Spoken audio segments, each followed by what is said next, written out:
Bonjour à tous et à toutes et bienvenue au premier festival de la newsletter organisé par My Little Paris à Média en Seine. Merci à tous d'être là. Pour ce premier festival, on voulait commencer en vous proposant un moment un peu particulier. Il est ce matin 9h30.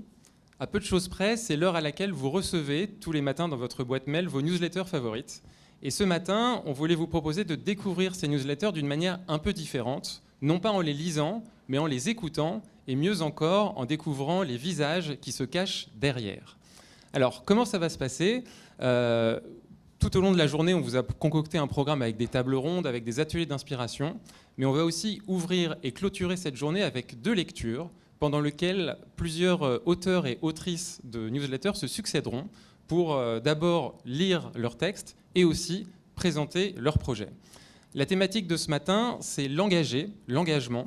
Et pour commencer, on a le grand plaisir d'accueillir Titiou Lecoq. Bonjour Titiou. Bonjour. Merci beaucoup d'être avec nous ce matin. Avec plaisir. Et vous êtes donc journaliste, autrice, et vous avez fondé en 2015 votre propre newsletter qui s'appelle Slate x Titiou, et qui est une petite exception dans le paysage des newsletters français, car c'est une des rares newsletters qui est personnifiée, qui porte votre nom. C'est quelque chose qui se fait beaucoup aux États-Unis, mais que peu de gens font en France. Et on en parlera juste après. Et du coup, est-ce qu'on peut se mettre un peu en mode boîte mail ? Est-ce que vous pouvez nous envoyer un mail, nous donner l'objet de ce mail que vous allez nous lire, et puis nous proposer une petite lecture pour commencer ? Oui, alors évidemment, maintenant je me dis que j'ai choisi un truc, comme je travaille beaucoup sur les violences sexuelles, en fait c'est vraiment pas joyeux, c'est pas genre, hey, c'est sympa. Mais on est sur l'engagement, et le but c'était aussi de se réveiller de manière un peu dynamique, donc allons-y. Donc moi, souvent les newsletters rebondissent sur l'actu, donc faut toujours situer. C'était celle-là, je l'ai écrite juste après que la patineuse artistique Sarah Abitbol était interviewée, je crois, sur France Inter, et donc elle racontait les violences sexuelles qu'elle avait subies de la part de son entraîneur. Et j'avais beaucoup écrit déjà sur les violences sexuelles à l'époque, et je m'étais dit, qu'est-ce que je peux faire de plus comme genre d'article ? Et du coup, j'avais essayé autre chose comme forme de papier. Il va y avoir encore combien de témoignages, de voix qui tremblent, de mots qui se cherchent ? Combien d'articles, l'actrice, la chanteuse, l'animatrice télé, la comédienne, la sportive révèlent avoir été victime de viol ? Et il y en a combien d'autres qui appartiennent à la catégorie de celles qu'on n'entendra pas ? Celles qui sont devenues profs, comptables, secrétaires, commerciales, vendeuses, serveuses, médecins, avocates, conductrices de bus, caissières, agentes administratives, agentes d'entretien, chefs d'entreprise. Celles dont les histoires n'intéressent pas ou moins. Celles qu'on n'appellera pas, qu'on ne convaincra pas de parler de ce qu'elles ont vécu. Celles à qui on ne proposera ni livre ni interview. Celles qu'on n'aidera pas à mettre les mots justes sur ce qu'elles ont vécu. Je pense à elles toutes. Celles qu'on ne fait pas parler, celles qui ne parlent pas mais qui écoutent les autres, les plus connus, qui écoutent ces témoignages dans les médias en hochant la tête. Hier matin, elles étaient chez elles finissaient peut-être de se préparer en écoutant à la radio Sarah Abitbol choisir difficilement et délicatement ses mots pour raconter, pour se forcer à raconter ce qu'elle aurait tellement voulu oublier. Je les vois, ces femmes, elles ont mis leurs chaussures avant d'éteindre le poste de radio en hochant la tête, en soupirant. Peut-être qu'après, elles ont envoyé un message à leur meilleure amie pour savoir si elle avait écouté la patineuse. Ou peut-être qu'elles n'ont écrit à personne. Sans doute qu'entendre ces témoignages, c'est difficile, éprouvant, ça peut mettre en colère, sans doute. C'est peut-être aussi un soulagement par procuration. Et puis, pour elles, toute la journée s'est poursuivie, comme les autres. Peut-être qu'elles ont été plus sensibles, plus facilement agacées ce jour-là. Peut-être même qu'elles se sont énervées pour rien. Et peut-être qu'un collègue leur a demandé en rigolant si elles avaient leurs règles ou quoi. Peut-être qu'elles ont moins bien dormi. Je pense aussi à ceux qui n'ont pas parlé. Ceux qui, enfants, adolescents, ont été victimes et qui sont devenus des hommes. Certains d'entre eux aussi, hier matin, ont écouté Sarah Abitbol en mettant leurs chaussures. Évidemment, ils ont pensé à leur entraîneur de judo, au prêtre, au prof, à l'ami des parents. Ils ont senti monter l'habituelle colère et puis ils ont essayé de penser à autre chose. Parce que leur parole n'est pas mûre. Parce que comment se raconter victime quand on est un homme ? Bien sûr, il y a Sébastien Boey, l'ancien rugbyman, qui a osé dire qu'adolescent, il avait été violé pendant des années par un proche.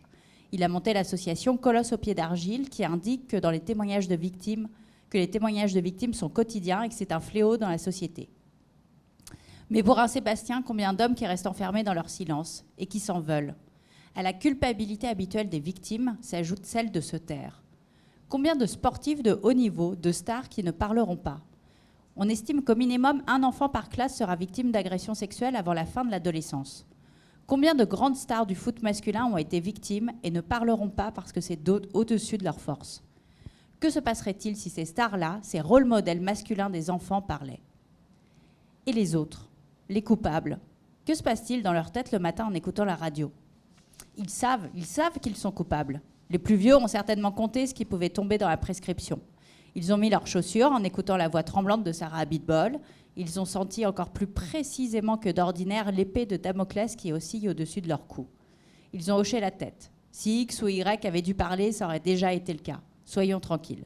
Ils, elles, ne diront rien. Bien sûr, il y a eu cette discussion désagréable avec Machin qui avait évoqué des rumeurs, des on-dit, un parent en colère, mais ça n'a pas eu beaucoup plus de conséquences. Ce matin-là, qui écoute la radio comme tous les matins? Il y a justement Machin. Il pense que c'est terrible ce qui est arrivé à Sarah Abitbol. Il repense aussi à l'autre, là. Il y avait des rumeurs, mais on fait quoi avec des rumeurs? Il a fait son maximum. Déjà, il lui a parlé. Ce matin-là, en sortant de chez lui, les pensées de Machin peuvent suivre deux cours différents. Soit il efface tout ça de ses pensées et décide pour le trajet en voiture de mettre plutôt de la musique. Soit il se dit que quand même, il n'a peut-être pas assez réagi à ces rumeurs et décide qu'il va se renseigner davantage dès aujourd'hui. Et puis il y a les gamins et les gamines qui n'ont pas vraiment écouté la radio toujours un peu chiante de leurs parents. Ils ont entendu un bout en passant dans la cuisine. Mais ça n'a rien à voir, parce que les mots des adultes ne sont pas les leurs, parce qu'ils ne semblent jamais rendre compte de la réalité de ce qu'ils et elles vivent, parce qu'il faut déjà avoir fait un long parcours pour accéder à ce langage, pour s'autoriser à le faire sien. Ce qu'ils et elles vivent, c'est un magma indistinct de sensations, d'émotions et de cauchemars, au milieu desquels surnagent essentiellement la honte et la haine de soi, parce qu'ils et elles se sentent coupables. Il et elle espèrent simplement que ça s'arrêtera là, que ça n'arrivera plus, qu'il ne recommencera pas, et qu'ils et elles pourront oublier, passer à autre chose. Ils et elles ne savent pas encore que la douleur peut les rattraper des années plus tard. Comme Sarah Abitbol le leur racontait pourtant ce matin-là. À elle, il aura fallu 30 ans. Donc je mets une citation. « Ce n'est pas facile à 44 ans de dire qu'on a été violé à 15 ans. Que pouvons-nous faire pour les victimes du temps présent avant qu'elles aient 44 ans ?» Bon appétit. Merci beaucoup. Non, mais merci de vous être prêté à cet exercice de la lecture, voilà, c'est pas forcément le but quand on écrit une newsletter. Donc je le disais, vous incarnez une tendance qu'on observe beaucoup aux États-Unis, la newsletter personnifiée, qui porte le nom de son auteur ou de son autrice. Il y en a énormément. Il y en a beaucoup moins en France. Est-ce que vous pouvez nous raconter la genèse de cette newsletter et comment est-ce qu'elle est née? Alors, au départ, c'est vraiment une idée de Charlotte Pudlowski, qui était rédactrice en chef de Slate, et qui a lancé deux choses, les podcasts et la newsletter. On peut dire qu'elle avait du flair. Ouais. Et l'idée de Charlotte était que moi, j'étais pigiste pour Slate, et elle voulait que j'écrive de façon plus régulière. Et pour m'inciter un peu à écrire, elle me proposait des sujets tout le temps, et à chaque fois, je disais « Ah non, j'ai pas envie, j'ai pas le temps, je machin », enfin bon. Je renaclais un peu, et donc elle s'est dit « Mais si je lui propose un format toutes les semaines, du coup, comme j'étais pigiste, en me mensualisant, elle va être obligée de me faire son article toutes les semaines. » Et donc, elle m'a proposé cette idée de newsletter, et effectivement copier un peu sur le modèle américain, où donc c'est Slate fois T2, c'est-à-dire que comme dans les newsletters du New York Magazine, par exemple, c'est New York Magazine, mais en fait, toutes les newsletters commencent, moi j'en suis beaucoup celle, par exemple, parentalité, ou féminisme, c'est très incarné, quoi. C'est vraiment à l'américaine. Il y a un jeu de journalistes qui est assumé et qui parlent de situations de leur vie privée en général et qui ensuite vont interviewer un anthropologue pour avoir une explication dessus. Et donc l'idée était vraiment de se dire il faut que la marque Slate soit incarnée par quelqu'un et que j'étais déjà, ça faisait tellement longtemps que j'étais à Slate que ça marchait bien. Et je pense que l'autre, mais peut-être qu'on y reviendra dessus, l'autre avantage, c'est que j'avais eu un blog et du coup, le ton qu'on emploie dans une newsletter n'est pas la même que dans un article, n'est pas le même. Et ça, pour moi, ça s'approche assez du ton du blog de Feu Internet d'avant. Alors justement, c'était une des questions que je voulais vous poser. Romain Dessal, qui arrive juste après pour la table ronde, dit quelque chose que je trouve très juste à propos des newsletters. Il dit que les deux piliers d'une bonne newsletter, c'est le tri et le ton. le tri, la ligne édito, et le ton, la personnalité qu'on met là-dedans. Du coup, comment est-ce que vous définiriez ces deux aspects de votre newsletter, le tri et le ton ? Puis alors moi, en plus, il y a le tri des liens, parce que je mets des liens. J'ai en gros mon texte à moi, mon édito, et après je mets des liens sur le web. Et ça, pareil, c'est une vieille tradition d'Internet qui s'appelait la revue du web, il y a des années. Mais en fait, ça marche toujours. Et où il y a plein de choses, il y a des conseils culture, il y a des liens sur vos internets personnels qui peuvent être vraiment un peu des trucs marrants ou des trucs plus légers, beaucoup plus légers. Voilà. Et il y a vraiment de tout. Et je me rends compte que les gens s'inscrivent aussi pour ça. Je me disais, revue du web, c'est un peu passé. Et maintenant, les réseaux sociaux font la curation. Et en fait, non, les gens sont très contents d'avoir un résumé par semaine des 3 articles qu'il ne fallait pas louper. Ce qui ne répond pas du tout à votre question. Si, un petit peu. Parce qu'en fait, le tri, il y a plusieurs filtres différents. Il y a la tribune, en gros, ce que vous avez un peu sur le cœur, quoi. Et ensuite, les petites curiosités que vous avez glanées pendant la semaine. Enfin... Tout à fait. Et après, c'est d'équilibrer sur le ton. Alors voilà, comme je fais des sujets qui ne sont pas forcément légers, même dans les liens que je vais mettre, je me dis, la capacité de concentration de tout le monde, moi comprise, est quand même plus la même. Donc, il y a en général un article un peu costaud et un peu lourd qui prend du temps à lire. Et le reste, je me dis, on va faire du plus léger. Et même si c'est un photomontage, ça sera très bien, quoi. Et c'est pareil, c'est en fonction aussi du sujet d'édito que j'aurais choisi. S'il est plus ou moins léger, je vais voir les liens que je vais mettre derrière, quoi. Et alors, 2 questions sur le ton. Donc, oui, c'est un ton que vous avez d'abord sculpté en écrivant pour un blog. Ensuite, il y avait aussi votre écriture journalistique, qui était cette approche qu'on retrouve aussi dans vos livres, un peu anthropologique, d'aller chercher aux sources de la recherche académique. Est-ce que c'est quelque chose qui évolue avec le temps ? Est-ce que votre ton a évolué depuis 6 ans que vous animez Slate 42 ? Je pense que... En termes d'engagement, notamment. Alors non, dès le départ, dès que j'ai commencé mon travail de journaliste, c'était engagé pour moi, ça a été très très clair. Donc voilà, je pense aussi, c'était une newsletter où la partie féministe politique était très assumée. L'été avant MeToo, donc ça n'a pas changé là-dessus du tout. C'est plus la question, voilà, sur je vais faire un 40e papier sur les violences sexuelles, qu'est-ce que je vais dire de plus ? C'est plus là la question de comment on se renouvelle, donc du coup jouer sur la forme. Sur l'engagement, non, je pense que sur le style, il y a moins de marques d'oralité qu'au départ. Et que par exemple, je sais qu'au départ, je ne mettais pas les négations, je ne mettais pas tous les ne pas. Et maintenant, je les mets. Je ne sais pas pourquoi, je pense que je vieillis et que je m'institutionnalise. Quand même, en fait, ça me dérange. Donc c'est finalement un peu plus classique dans l'écriture qu'au début. D'accord. Et donc vous l'avez dit, la jeunesse de cette news, c'est une intuition un peu managériale, on peut dire, de la part de Charlotte Pudlowski, qui se dit j'ai ce talent, j'ai envie qu'elle produise plus, et j'ai aussi envie de la fidéliser. Du coup, au tout début, c'était quoi votre réaction quand il a fallu écrire beaucoup plus, toutes les semaines, et maintenant où vous en êtes 6 ans après, et qu'il faut continuer à écrire toutes les semaines ? C'est horrible, c'est-à-dire que elle est publiée, elle est envoyée le vendredi, je l'écris le jeudi, le texte. Après les liens, je mets toute la semaine, mais le texte vraiment je l'écris le jeudi. Et à partir du mardi, je me dis je n'y arriverai pas. Cette semaine, c'est pas possible. Il faut que je prévienne Slate, je pourrais pas la faire. Là, il y a aucun sujet non, c'est pas possible. Et ça fait donc 6 ans que je vis ce cauchemar où à chaque fois. Et donc le vendredi, je suis hyper soulagée, ça va super bien. Le lundi, je commence et le mardi, c'est reparti. Non, mais là, cette semaine, vraiment pas, quoi. C'est le mythe de Sisyphe version newsletter. Mais complètement. Ça ne s'arrête jamais. Mais en même temps, toutes les semaines, on monte un rocher jusqu'au haut de la montagne. Et puis, il faut recommencer après. Ce que je veux dire, c'est que c'est une contrainte créative qui vous réussit aussi énormément.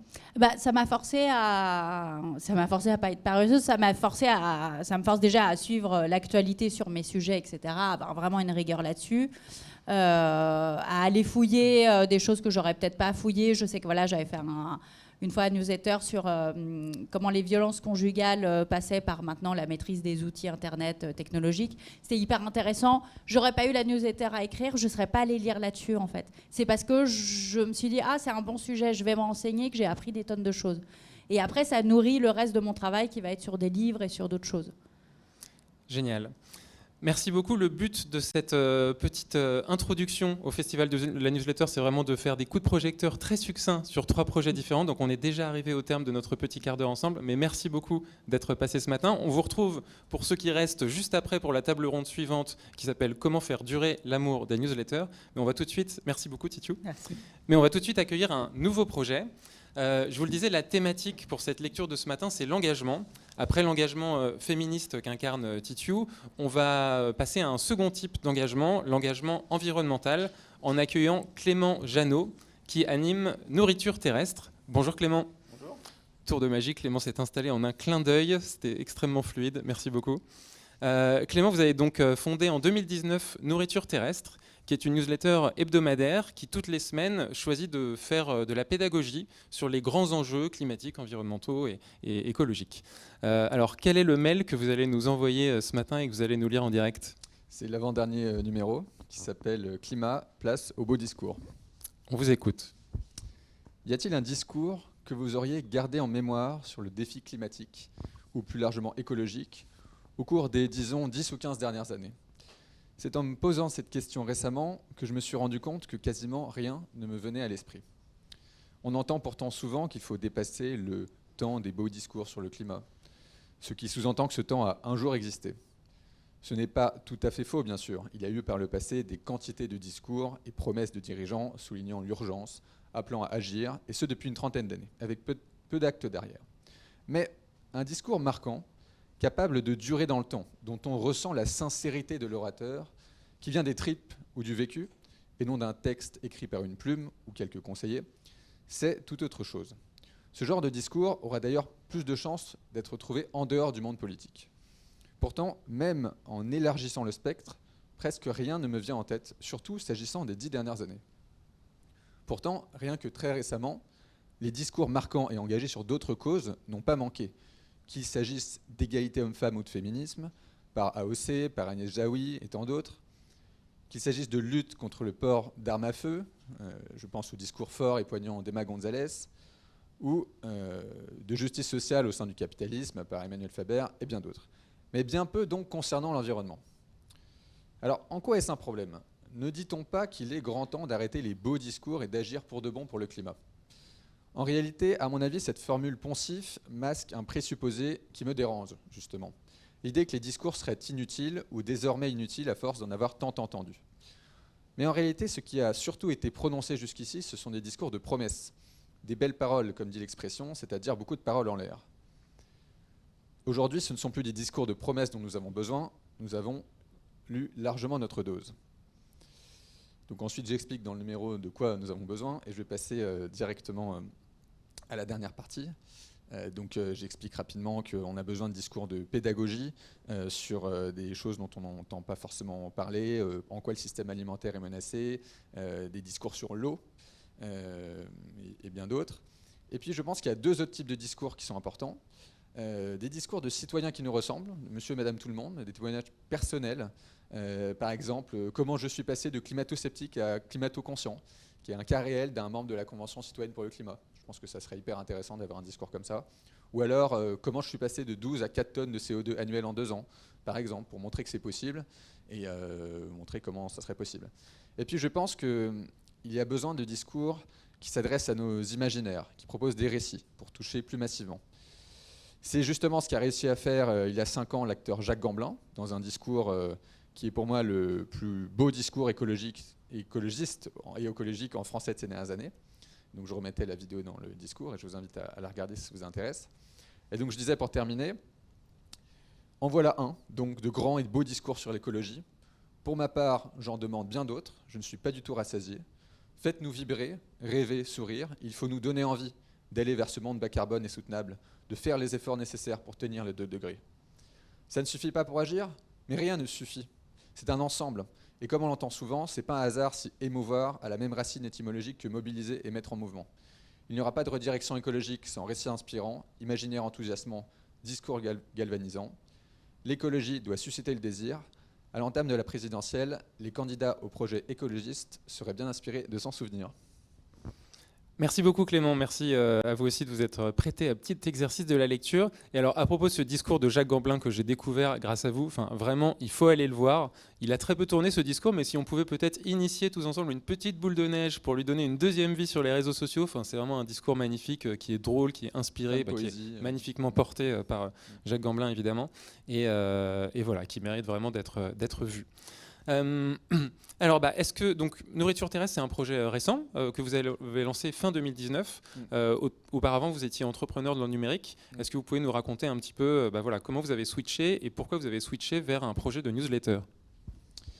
C'est parti d'une frustration de lecteur en fait. Je ne trouvais pas ce qui m'intéressait dans les médias traditionnels ou non traditionnels sur l'écologie.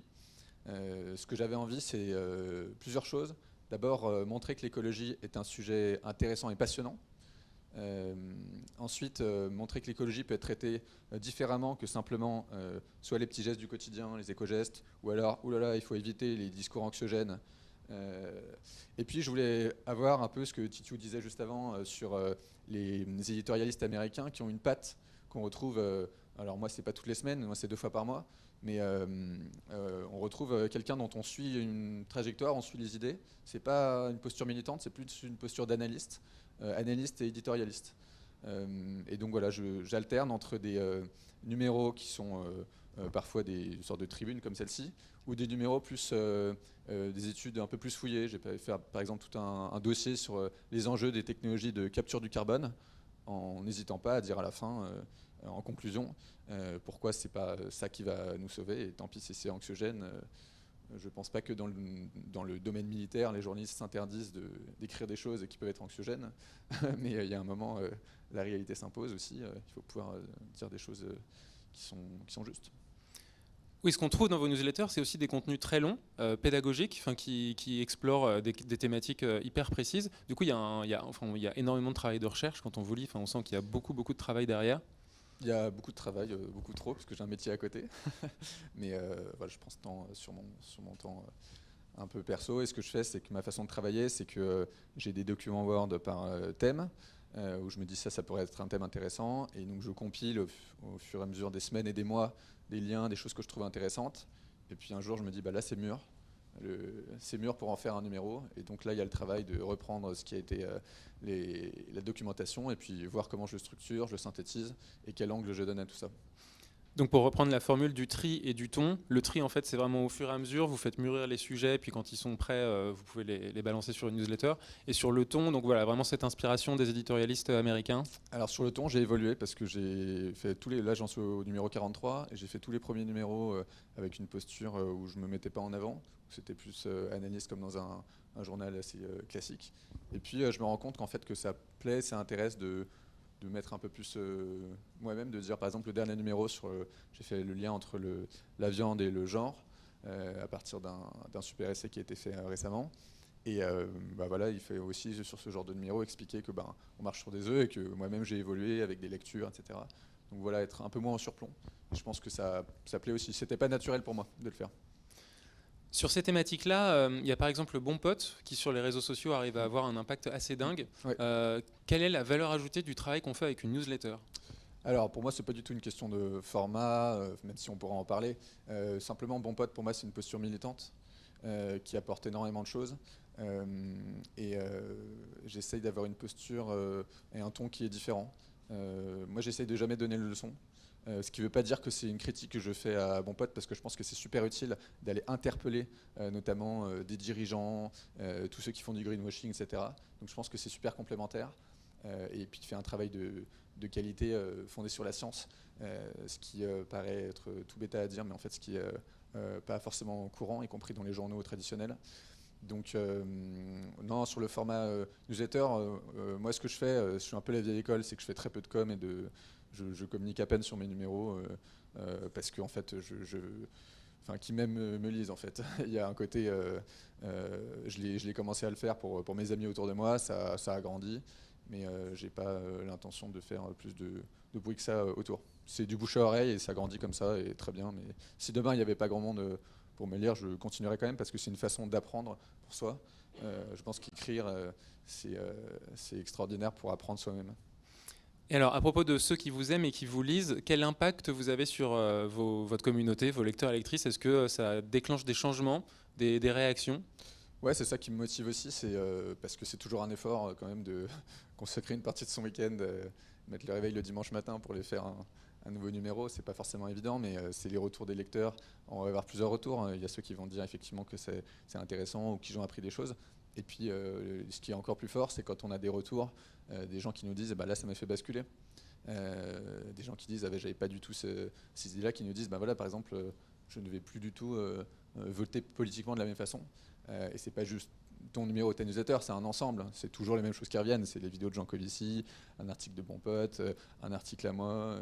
C'est des ensembles. Et là-dessus, c'est chouette de voir qu'on peut effectivement, je ne sais pas si on va transformer des milliers de gens comme ça, mais ça participe.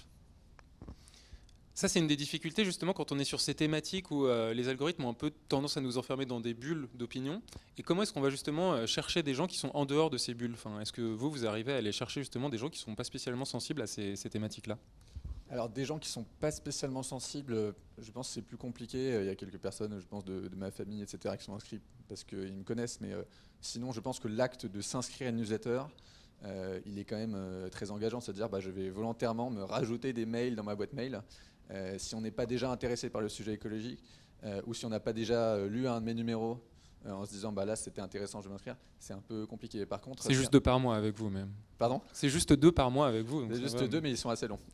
Et puis c'est toujours, ça se rajoute en plus. Et puis le terme newsletter, c'est un terme qui est compliqué. Je sais que l'auteur de la newsletter Bulletin, qui est une super newsletter par ailleurs, il utilise moins ce terme. C'est un terme qui est connoté. Et quand on parle, là on est au festival de la newsletter, mais pour la plupart des gens, les newsletters, c'est ce truc chiant qu'on a envie de mettre en spam. Donc c'est ça aussi. Justement là pour montrer que c'est aussi autre chose. Exactement. Aujourd'hui. Je pense que justement, à partir de ce même mot, à voir si ce mot est conservé en fait.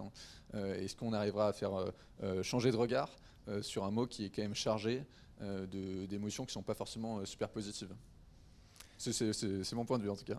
Génial, merci beaucoup Clément, c'est aussi notre point de vue et une belle mission qu'on peut se donner peut-être pour le reste de la journée, pour ceux qui nous regardent. Merci beaucoup de nous avoir rejoints ce matin.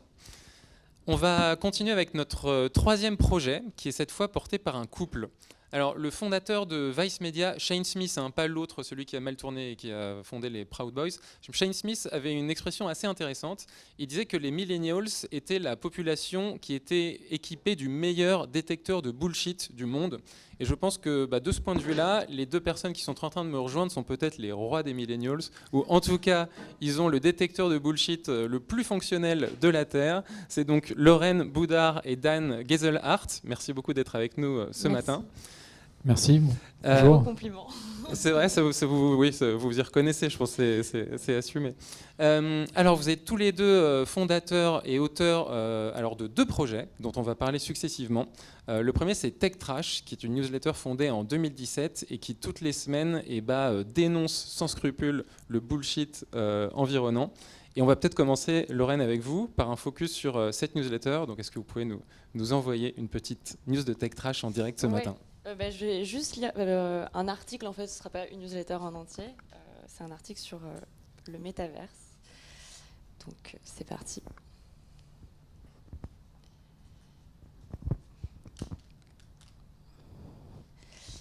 Depuis quelques années déjà, les grands patrons de la Silicon Valley se creusent les méninges pour trouver ce qui remplacera le web tel qu'on le connaît aujourd'hui. Et pour l'instant, ce qui enthousiasme le plus nos chers gourous en basket, c'est le métaverse. Alors, qu'est-ce que c'est ? Eh bien, le métaverse, c'est un univers entièrement virtuel, totalement immersif, où tout le monde interagirait sous forme d'avatar pour faire tout ce qu'on fait dans la vie courante, travailler, faire ses courses ou même prendre l'apéro. Un peu comme dans les Sims, donc, sauf que le Sims, c'est vous. En 1992, l'écrivain cyberpunk Neil Stephenson est le premier à parler de métaverse dans son roman culte Le Samouraï virtuel. On le retrouve un peu après dans Ready Player One, où la population ravagée par les crises se réfugie dans un jeu vidéo totalement immersif et surtout ultra addictif. On est donc sur des scénarios de science-fiction pas franchement jojo, mais ça n'empêche pas les géants du numérique de s'en inspirer et d'expliquer que le métaverse, ce serait peut-être pas si mal comme projet de société.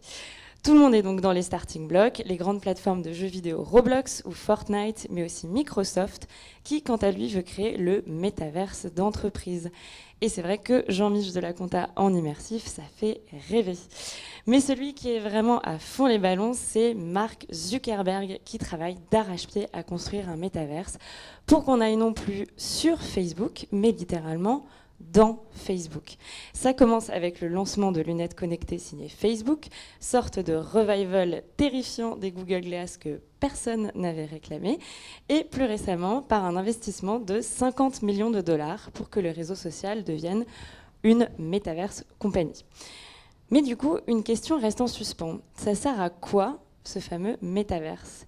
Parce que sous couvert de nous vendre un monde merveilleux fait de paillettes, on a surtout l'impression que le métaverse, c'est le bouquet final du capitalisme numérique et surtout une formidable occasion de nous vendre toujours plus de publicité. Alors, est-ce qu'on a vraiment besoin d'un réseau social qui nous rende encore plus captifs que ceux qui existent déjà? Et est-ce que finalement, la réponse n'est pas dans la question? Merci Lorraine. On va tout de suite enchaîner avec votre deuxième projet, parce qu'en fait, ils ont plein de points communs et on va pouvoir parler des deux en même temps. Et donc, vous avez lancé en 2020 2021. C'est de cette année, Climax, qui est la seule newsletter plus chaude que le climat, et dont Dan, vous allez nous lire un petit extrait en direct. Exactement, je vais lire un extrait qui s'appelle tout de suite les grands mots. Vous nous connaissez chez Climax, nous aimons cibler les discours des entreprises en décalage avec leurs actions concrètes. Or, la matière première de ces prises de parole, c'est avant tout le vocabulaire utilisé. Il faut se rendre à l'évidence, certains mots ou expressions ne nous facilitent pas vraiment la tâche lorsqu'il s'agit d'identifier les opérations de camouflage en tout genre. Ce problème est loin d'être un hasard. Le langage utilisé pour décrire la crise écologique a été, et est toujours, dicté par l'industrie même qui en est en partie responsable. Vous êtes-vous déjà demandé pourquoi on parlait de gaz naturel? À première vue, naturel, ça laisse imaginer des champs de pâquerettes et des papillons colorés. Pourtant, on appelle gaz naturel une énergie fossile, qui n'est effectivement pas une création de l'homme, mais pas pour autant la solution écologique d'avenir vendue par l'industrie pétrogazière. Pourquoi ne parle-t-on pas plutôt de gaz fossile? Dans le même genre, retenons en haut du panier les fameux biocarburants utilisés dans l'aviation, des huiles de cuisson usagées par exemple, qu'on nous présente volontiers comme la solution à tous les problèmes de pollution aérienne, alors qu'il s'agit, selon l'association Canopée, de l'une des pires idées pour lutter contre le réchauffement climatique, vu qu'elle conduirait à la destruction de 7 millions d'hectares de forêts tropicales à l'horizon 2030. D'ici là, à parler de bio.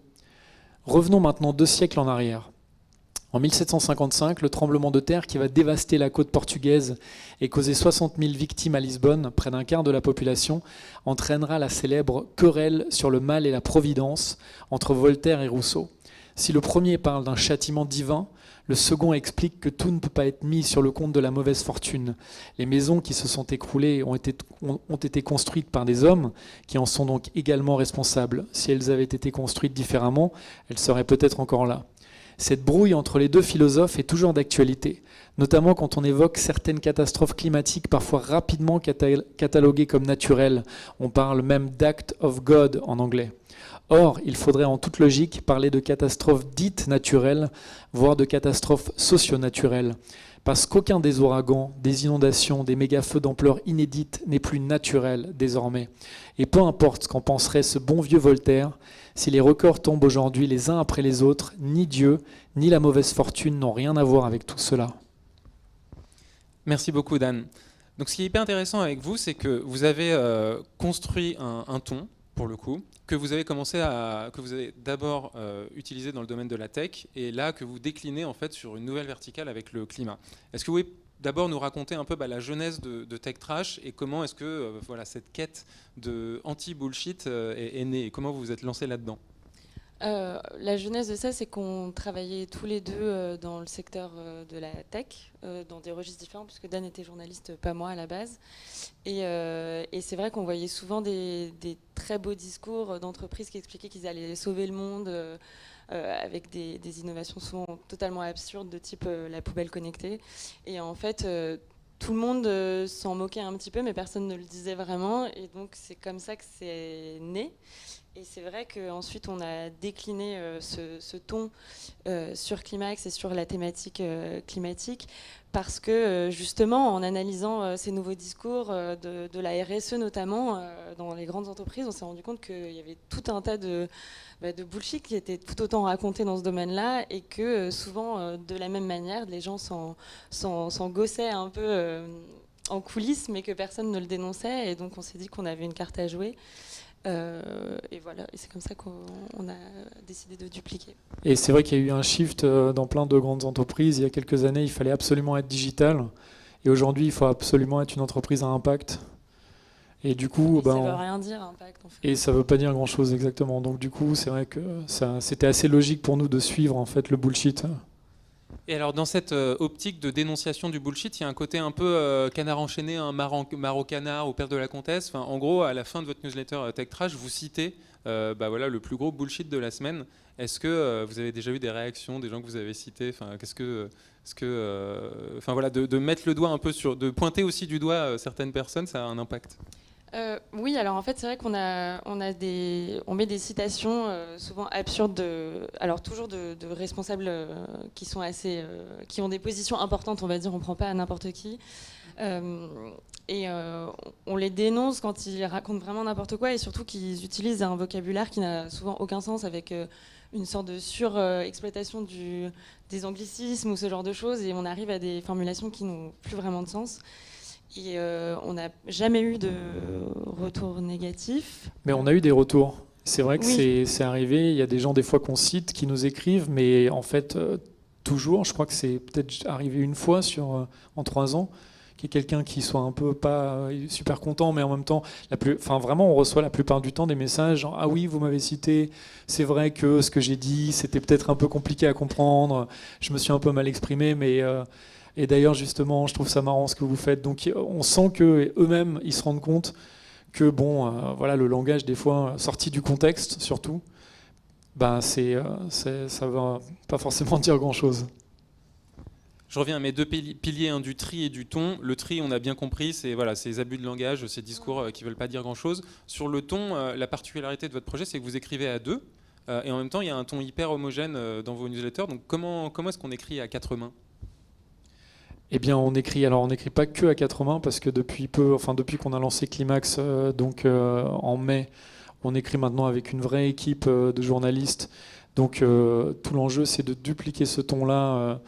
Voilà, d'arriver à faire en sorte que d'autres journalistes talentueux aient un peu le même ton, même si des fois ça peut varier un petit peu, mais c'est vrai qu'on essaie d'insuffler un ton dans tout le projet.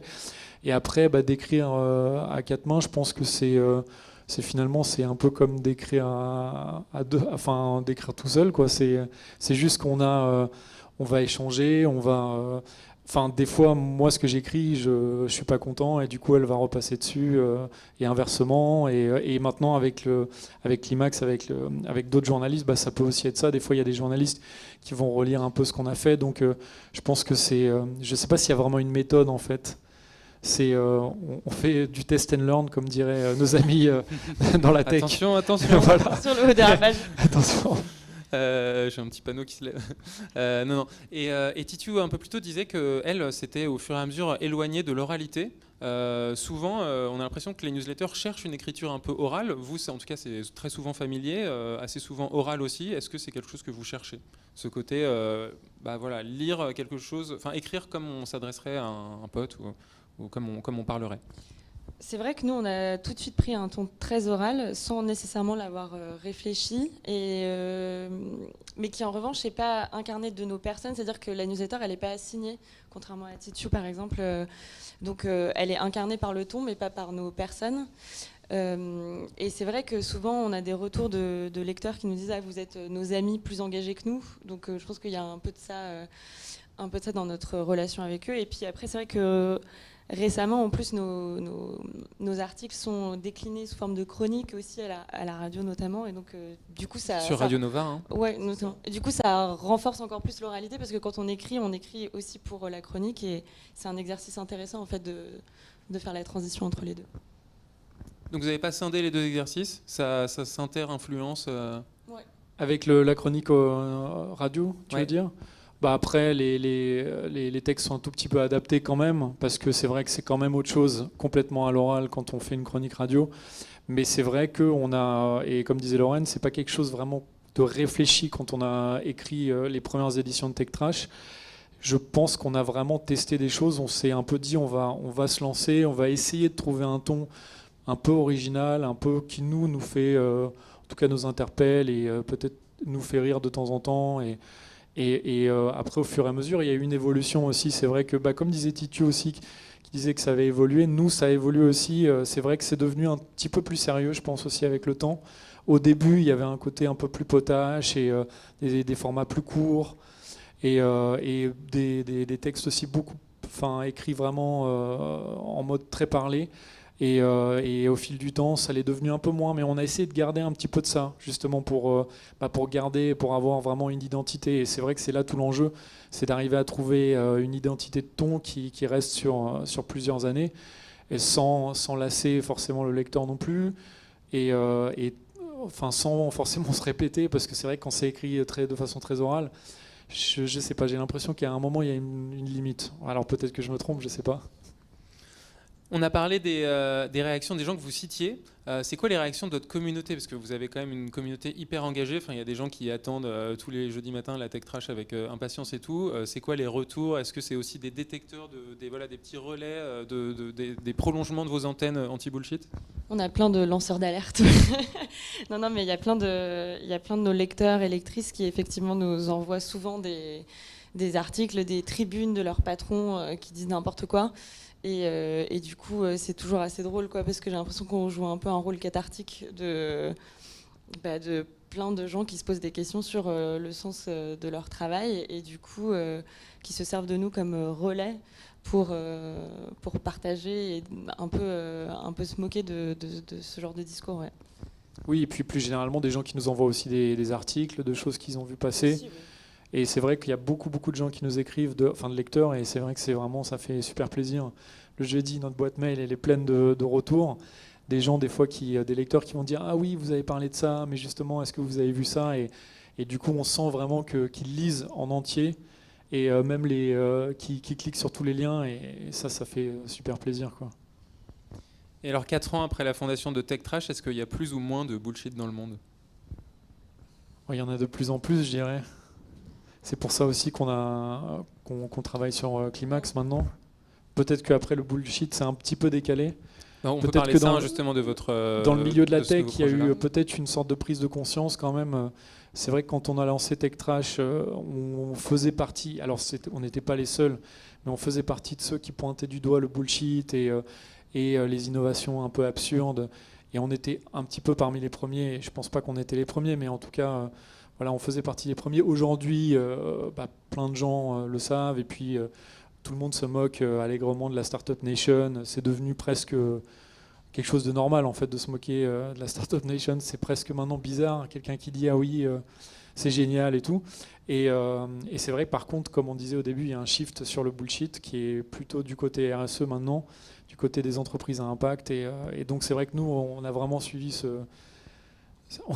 on a tracé le bullshit, quoi. Alors pour amorcer un peu une discussion qu'on aura plus tard dans l'après-midi sur la monétisation des newsletters, il y a aussi une spécificité avec Climax. Pour l'instant, toutes les news dont on a parlé ce matin étaient gratuites. Climax, c'est une newsletter payante. Qu'est-ce qui vous a poussé à tester ce nouveau modèle? En fait, Tech Trash, du coup, c'est sur dons. Donc on a eu pas mal de dons. On l'a lancé l'année dernière, d'ailleurs, la cagnotte pour faire des dons. Mais on s'est rendu compte aussi des limites de ce modèle du don. Quand bien même on a une communauté hyper engagée, on s'est bien rendu compte que ça suffisait pas en fait à maintenir le modèle économique, et c'est pour ça qu'on a testé le modèle payant aussi, parce qu'on voyait à l'étranger avec Substack notamment que c'était quelque chose qui était soutenable, qui marchait et que les gens étaient prêts à payer. Et donc c'est pour ça qu'on a décidé de se lancer. Après, c'est vrai que tout de suite ça fait bizarre parce qu'on s'adresse à beaucoup moins de monde. Climax, c'est 1000 abonnés payants aujourd'hui. Tech Trash, c'est 30 000 abonnés, donc on ne parle pas du tout à la même audience. Donc c'est vrai que c'est tout de suite un peu déroutant au départ, mais après on parle à une audience qui est fidélisée et qui paye 4 € par mois, ce qui est quand même incroyable. Enfin, je veux dire, pour nous, c'est hyper hyper gratifiant et c'est beaucoup plus soutenable, je pense. Et c'est vrai que nous, on a toujours eu cette problématique. On n'est pas porté par un média, donc on n'est pas subventionné. On n'est pas rémunéré par un média déjà existant. La problématique de la publicité, elle était impensable pour nous. Enfin, c'était même pas concevable de faire de la publicité dans nos newsletters. Et donc, le seul moyen de préserver notre indépendance, de continuer à faire ce travail-là, c'était de tester le don et l'abonnement. Donc on essaye. On n'est pas les premiers en France, c'est vrai qu'il y en a qui l'ont fait, il y a Brief.me qui le fait très bien. Alors c'est vrai qu'ils ne sont pas très nombreux, mais on s'est dit il faut tester et pour l'instant ça marche plutôt bien, même si c'est vrai qu'on a encore, je pense, une grosse marge de progression et on va voir comment ça évolue. Après là, ça fait que quelques mois que la newsletter est lancée. Génial. Il est 10h15 et comme on a un timing très serré, on va déjà devoir s'arrêter là. Mais merci beaucoup d'avoir été là ce matin. J'espère que le festival de la newsletter ne se retrouvera pas dans la prochaine édition de Tech Trash. Qui sait ? J'essaierai de modérer le bullshit sur tous les tables rondes sur lesquelles j'interviendrai. Vous pouvez me faire confiance. En tout cas, on reparlera monétisation cet après-midi. On va enchaîner tout de suite avec une newsletter avec Titiou Lecoq qui revient, mais aussi avec Romain Dessal et de TTSO et Julia Faure de Loom pour parler de la longévité du format de la newsletter et de comment on se renouvelle. Merci beaucoup d'avoir été là pour ce premier rendez-vous. N'hésitez pas à suivre les autres conférences du Festival de la newsletter à Média en Scène et très bonne journée à tous et à toutes. Merci.